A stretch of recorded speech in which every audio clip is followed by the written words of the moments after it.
Dans cette vidéo, on va faire le point sur une affirmation à la page 151 de Canguilhem qui dit que quand on fait une ablation complète de l'estomac, non seulement on perturbe les fonctions associées à l'estomac, mais aussi l'hématopoïèse, c'est-à-dire la synthèse de globules rouges sanguins.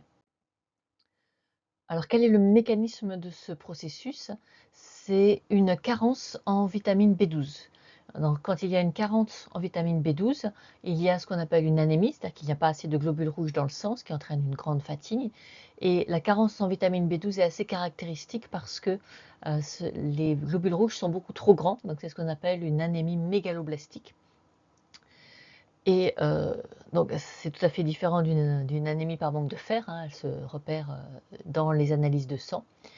Aujourd'hui, ça se retrouve chez les gens qui se lancent dans un régime vegan, mais sans être au courant qu'il faut prendre des compléments alimentaires de vitamine B12, ou chez les personnes qui présentent une maladie génétique qui fait qu'il y a un défaut d'absorption de cette vitamine B12. Donc c'est pas tellement l'anémie qui est embêtante dans les régimes alimentaires avec une carence en vitamine B12, ce sont surtout les troubles neurologiques parce que la vitamine B12 est un cofacteur d'enzymes de synthèse des lipides et en particulier des lipides de la gaine de myéline. La gaine de myéline, ce sont ces lipides qui entourent les extrémités des neurones et qui permettent aux informations électriques des neurones de circuler très rapidement. Et donc, bien sûr, il y a des troubles neurologiques quand ces gaines de myéline ne sont pas intactes.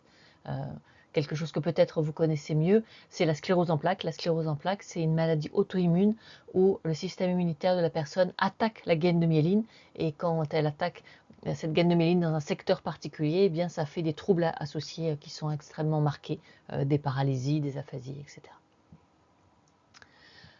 Alors, comment est-ce qu'on se procure cette vitamine B12? Nous sommes incapables de la synthétiser, donc c'est ce qu'on va appeler des vitamines essentielles. On les trouve seulement dans les aliments d'origine animale, hein, d'où la difficulté si on est en régime vegan.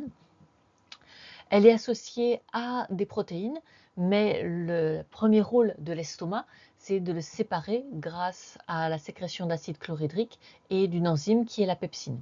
Donc ça, c'est l'action directe de l'estomac. Mais en plus, cette vitamine B12, si elle est simplement libérée telle qu'elle, elle va être détruite justement par cet acide. Mais la paroi de l'estomac synthétise une glycoprotéine qu'on appelle le facteur intrinsèque, c'est intrinsèque à l'estomac, c'est la cause intrinsèque d'anémie, et il y a la cause extrinsèque étant le régime alimentaire, et qui a été découvert par William Castle. Et du coup, on l'appelle parfois le facteur de Castle, mais aujourd'hui, c'est plutôt le facteur intrinsèque. Et donc, cette glycoprotéine protège la vitamine B12 de la dégradation dans l'estomac.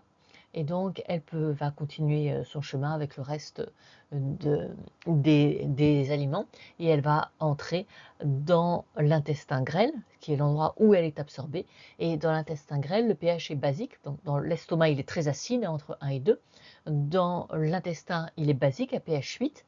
Or, les liaisons entre le facteur intrinsèque et la vitamine B sont sensibles au pH et donc la vitamine B12 se sépare de la glycoprotéine et peut être absorbée dans le sang, dans l'intestin. Donc effectivement, quand on fait une ablation complète de l'estomac, il y a ces deux éléments qui font que la vitamine B12 ne sera pas absorbée. D'abord, elle n'est pas libérée des complexes protéiques présents dans l'alimentation. Et ensuite, la faible quantité qui pourrait quand même être libre va être détruite parce qu'elle n'est pas protégée par le facteur intrinsèque.